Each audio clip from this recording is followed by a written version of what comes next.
அனைவருக்கும் வணக்கம். 8ஆம் வகுப்பு இயல் 2. இன்னைக்கு என்ன படிக்க போறோன்னா, வினைமுற்று இலக்கணம் ஏற்கனவே படித்திருந்தோம். திருக்குறள்ல இருந்து சில தகவல்கள் தெரிந்து கொண்டோம்.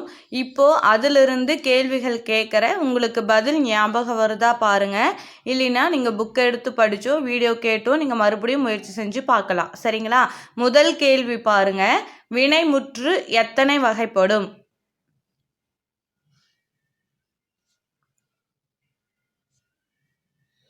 Option A 2. தெரிநிலை வினைமுற்று, குறிப்பு வினைமுற்று.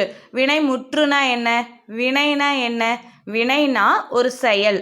நடந்தான், படித்தான், ஓடினான் அப்படிங்கிறது ஒரு செயல், ஒரு வினை. அது முற்று பெற்று வருவது. சரிங்களா?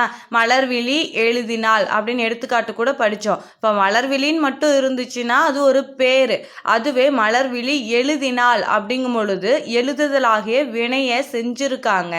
அது முற்று பெற்று வந்திருக்கு. ஒரு பொருளை, ஒரு அர்த்தத்தை நமக்கு கொடுக்கிறது. அதனால அது முற்று பெற்று வருகின்ற ஒரு வினை வினைமுற்றுன்னு சொல்வோம். இதுக்கு இன்னொரு பேர் முற்று வினைன்னு கூட சொல்வோம். இந்த வினைமுற்று 2 வகைப்படும். தெரிநிலை வினைமுற்று, குறிப்பு வினைமுற்று. தெரிநிலை வினைமுற்றுனா என்ன? செய்பவர், காலம், செயல், நிலம், செய்பொருள், இது எல்லாத்தையும், இது 6ஐயும் முதன்மையாக கொண்டு வந்திருக்கோம். அதுவே தெரிநிலை குறிப்பு வினைமுற்றுனா என்ன வரும்னா, பொருள், இடம், காலம், சினம், குணம், தொழில், இந்த 6ல் ஏதாகிலும் ஒன்றை பெற்று காலத்தை வெளிப்படையாக இல்லாமல் செய்பவரை மட்டும் வெளிப்படையாக காட்டும். இது குறிப்பு வினைமுற்று அப்படின்னு சொல்லி நம்ம படித்தோம். சரிங்களா? இப்போ வினைமுற்று எத்தனை வகைப்படும்னா 2 வகைப்படும். அடுத்த கேள்வி பாருங்க. மாணவி கட்டுரை எழுதினாள். இத்தொடரில் உள்ள காலம் ஏது?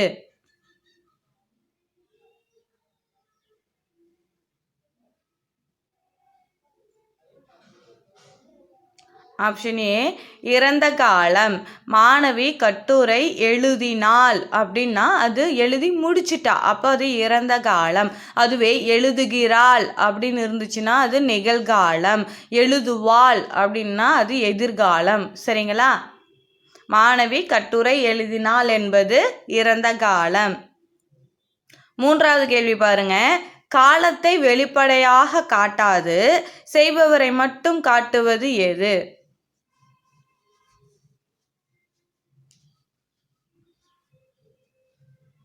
ஆப்ஷன் பி குறிப்பு வினைமுற்று. நம்ம இப்போ தான் சொன்னோம் இல்லையா, காலத்தை வெளிப்படையாக காட்டாது செய்பவரை மட்டும் காட்டும். பொருள், இடம், காலம், சினம், குணம், தொழில், இது 6ல் ஏதாகிலும் ஒன்றை பெற்று வரும். இப்போ பொன்னன் அப்படின்னா அது பொருளில் வரும். ஆதிரையான் அப்படின்னா அது காலத்தை குறிக்கிறதா இருக்கும். தென்னாட்டார் அப்படின்னா அது இடத்தை குறிக்கிறதா இருக்கும். கரியன் அப்படின்னா சினத்தை குறிக்கிறதா இருக்கும். சரிங்களா? இந்த மாதிரி எழுத்தன் அப்படின்னா தொழிலை குறிக்கிறதா இருக்கும். பொருள், இடம், காலம், சினம், குணம், தொழில்னு இந்த 6ல் ஏதாகிலும் ஒன்றை பெற்று வருவது குறிப்பு வினைமுற்று. காலத்தை தெரியாது. இப்போ எழுத்தன் அப்படின்னா அவங்க இறந்த காலத்தை சார்ந்தவங்களா, நிகழ்காலமா, எதிர்காலமான்னு எந்த இதுலையுமே காலத்தை நம்மளால புரிஞ்சிக்க முடியாது. ஆனால் செய்பவர் என்ன செய்யறாரு? எழுதுகிற வேலை செய்கிறாரு. அவ்வளோதான். இதுதான் குறிப்பு வினைமுற்று. சரிங்களா? 4வது கேள்வி பாருங்க. கட்டளை பொருளை மட்டும் உணர்த்தும் வினைமுற்று எது?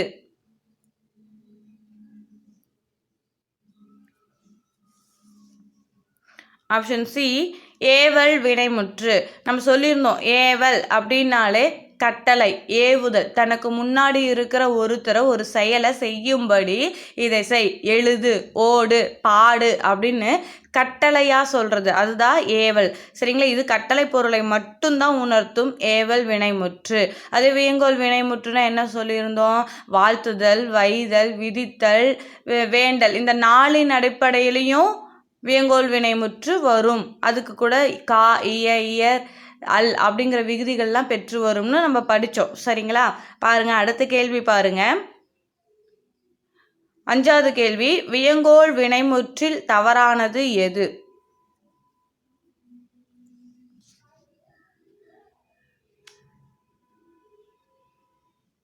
ஆப்ஷன் டி ஒருமை பன்மை வேறுபாடு உண்டு அப்படின்னு சொல்லியிருக்கோம். அது தவறானது.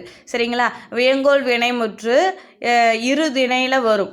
இருதிணைனா என்னன்னு உங்களுக்கு தெரியும். உயர்திணை அக்ரிணை. உயர்திணைனா என்னன்னு தெரியும். 6 அறிவுள்ள மனுஷன் மனுஷி தான் உயர்திணை.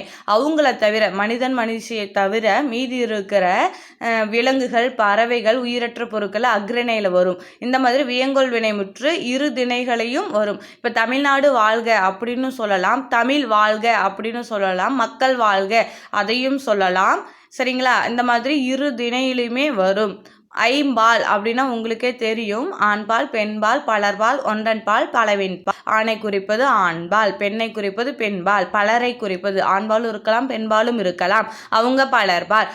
பறவையோ விலங்கையோ குறிப்பது ஒன்றன்பால், பறவைகளையோ விலங்குகளையோ மொத்தமாக கூட்டமாக குறிக்கிறது பலவின்பால். இந்த 5 பால்களிலுமே வியங்கோல் வினைமுற்று வரும். சரிங்களா? அடுத்தது பாருங்க, 3 இடங்கள். 3 இடங்களிலுமே வரும். தன்மை முன்னிலை படர்க்கை.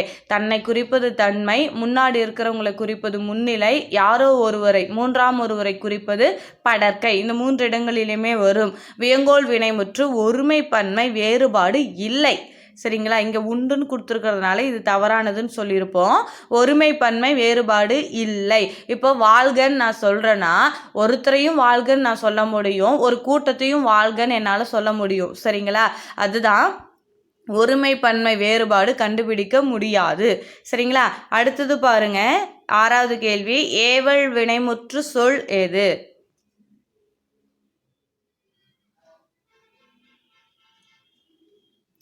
ஏவல் வினைமுற்று அப்படின்னாலே அது என்னவா இருக்கும்? கட்டளையா இருக்கும். சரிங்களா? இதில் பாருங்க, செல்க ஒளிக வாழிய ஓடு. ஓடுங்கிறது தான் ஏவல் வினைமுற்று சொல். செல்க ஒளிக வாழிய இது எல்லாமே வியங்கோல் வினைமுற்றுக்கான விகுதிகளை பெற்று வந்திருக்கிறதுனால இது ஏவல் வினைமுற்றுல வராது. சரிங்களா? ஒளிக செல்க வாழியெல்லாம். ஓடு அப்படிங்கிறது தான் ஏவல் வினைமுற்று. நம்ம ஏவல் வினைமுற்றுல படிச்சிருந்தோம், அது விகுதி பெற்றும் வரும் பெறாமலும் வரும். ஓடு ஓடுங்கள்.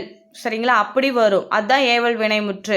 கா இய இயர் அல் இந்த விகுதிகளை பெற்று கட்டளை பொருளில் வந்திருந்தால் கண்டிப்பாக அது வியங்கோல் வினைமுற்று. சரிங்களா? இப்போ செல்க அப்படிங்கிறது கூட கட்டளை தானே, ஏன் நீங்கள் அதை ஏவல் வினைமுற்றுல சொல்லலை அப்படின்னு நீங்கள் புரிஞ்சிக்க கூடாது. அதுக்கு தான் இதை சொல்கிறேன். வியங்கோல் வினைமுற்றுக்கான விகுதிகள் என்னென்ன? கா இய இயர் அல் இந்த 4 விகுதிகள் பெற்று ஏவல் பொருளில் வந்தால் கட்டளை பொருளில் வந்தால் அது கண்டிப்பாக வியங்கோல் வினைமுற்றுல வந்துடும். சரிங்களா? அதுவே ஓடு ஓடுங்கள் அப்படின்னு கல் விகுதியோ இல்லை விகுதி பெறாமலோ ஏவல் பொருளில் வந்தால் அது கண்டிப்பாக ஏவல் வினைமுற்று. புரிஞ்சுதுங்களா? ஏவல் வினைமுற்றுக்கும் வியங்கோல் வினைமுற்றுக்கும் இருக்கிற வேறுபாடு. சரிங்களா? 7வது கேள்வி பாருங்க. மாடு வயலில் புல் மேய்ந்தது. இத்தொடரில் உள்ள வினைமுற்று.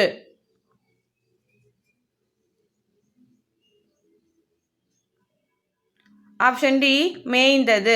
இதுதான் மேய்ந்தது அப்படிங்கிறது தான் வினைமுற்று. சரிங்களா? மாடு வயல் புல் இதெல்லாமே பொருளையோ இடத்தையோ குறிக்கிறதா இருக்கிறது. மேய்ந்தது அப்படிங்கிறது மட்டும் ஒரு வினை, ஒரு செயல். சரிங்களா? அது முற்று பெற்று வந்திருக்குது. மாடு வயலில் புல் மேய்ந்தது. மேய்ந்ததுங்கிறது தான் வினைமுற்று. 8வது கேள்வி பாருங்க. உலக ஓசோன் நாள்.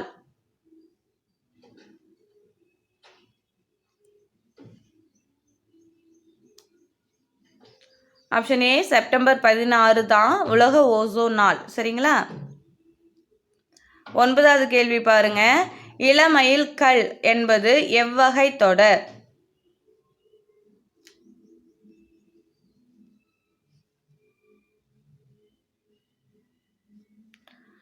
தொடர்னா என்னன்னு உங்களுக்கு தெரிஞ்சிருக்கணும்.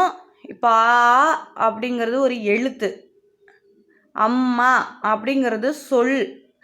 இந்த எழுத்து சொல்லை தொடர்ந்து நிறைய சொற்கள் வந்துச்சுன்னா, அம்மா உணவளித்தார் அப்படின்னு இன்னும் 2-3 சொற்கள் சேர்ந்து வந்துச்சுன்னா அது தொடராயிடும். சரிங்களா? அந்த தொடர் 4 வகைப்படும் நம்ம படித்தோம். செய்தி தொடர், வினா தொடர், விளைவு தொடர், உணர்ச்சி தொடர். செய்தி தொடர் அப்படின்னு என்ன? ஒரு செய்தியாக இருக்க வேண்டும், அது செய்தி தொடர். அம்மா உணவளித்தார் அப்படிங்கிறதே ஒரு செய்தி தொடர் தான். வினா தொடர் அப்படிங்கிறது அம்மா உணவளித்தாரா அப்படின்னு ஒரு கேள்விக்குறி கேட்டனா அது வினா தொடர். விளைவு தொடர்னா இளமையில் கல். இதுக்கு 4 விதமான குறிப்புகள் இருக்குது. என்னென்னா வாழ்த்துதல், வைதல், விதித்தல், வேண்டல். இந்த 4ன் அடிப்படையில் வரும். அதுதான் விளைவு தொடர். இப்போ இளமையில் கல், நீ இளமையில் படிச்சுதான் ஆகணும் அப்படிங்கிறது ஒரு கட்டளை, ஒரு ஏவல். சரிங்களா? வாழ்த்துதல், வைதல், விதித்தல், வேண்டல்லே அது ஏவலில் வருது. அதனால் இது விளைவு தொடர் வரும். இதுக்கான பதில் இளமையில் கல் அப்படிங்கிறது விளைவு தொடர். உணர்ச்சி தொடர் அப்படிங்கிறது உணர்ச்சி வசமாக உவகை, அவலம், அச்சம், வியப்பு இவற்றின் காரணமாக ஆச்சரியக்குறியோடு வருகின்ற ஒரு வார்த்தை எதுனா உணர்ச்சி தொடர். வினாக்குறி வந்துச்சுன்னா அது வினா தொடர், ஆச்சரியக்குறி வந்துச்சுன்னா அது உணர்ச்சி தொடராக இருக்கும். சரிங்களா? 10வது கேள்வி பாருங்க. பழந்தமிழ் இலக்கியங்கள் பல அழிந்து விட்டனவே, இத்தொடரில் எவ்வகை உணர்ச்சி வெளிப்பட்டுள்ளது?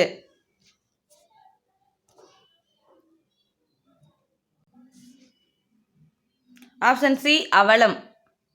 அழிஞ்சிருச்சே அப்படின்னு அது அவலமாக போயிடுச்சு. சரிங்களா? ஆச்சரியக்குறி இருக்குது பாருங்க. ஆச்சரியக்குறி இருந்தாலே அது உணர்ச்சி தொடர் தான். அதில் எவ்வகையான உணர்ச்சி அந்த தொடரை நீங்கள் படித்து பார்த்தாலே கண்டிப்பாக உங்களுக்கு அது புரியும். 11வது கேள்வி பாருங்க. வருக என்பதன் வேர்ச்சொல் என்ன?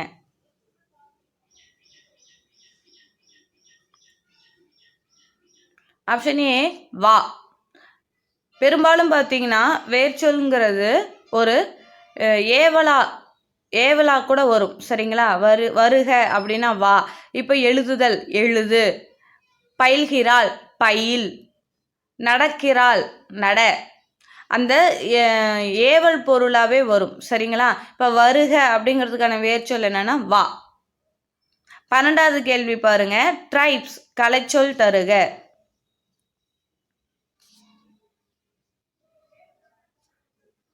ஆப்ஷன் ஏ பழங்குடியினர். 13வது கேள்வி பாருங்க. அறத்துப்பாலில் தவறான இயல் எது?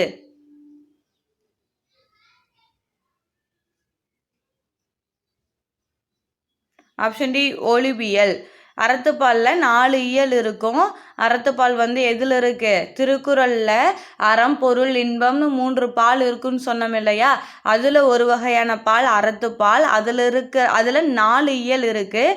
பாயிரவியல், இல்லறவியல், துறவரவியல், ஊழியல். சரிங்களா?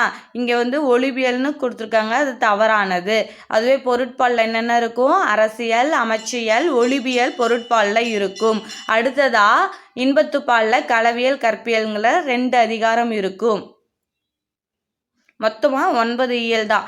அறத்துப்பாலில் 4, பொருட்பாலில் 3, இன்பத்துப்பாலில் 2, மொத்தமாக 9 இயல்கள் இருக்கும். 3 பால்கள் இருக்கும் திருக்குறளில்.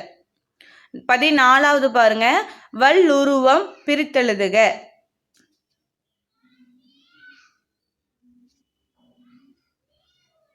ஆப்ஷன் பி வன்மை கூட்டல் உருவம், அதுதான் வல்லுருவம். 15வது கேள்வி பாருங்க. பயனில்லாத களர் நிலத்திற்கு ஒப்பானவர்கள்.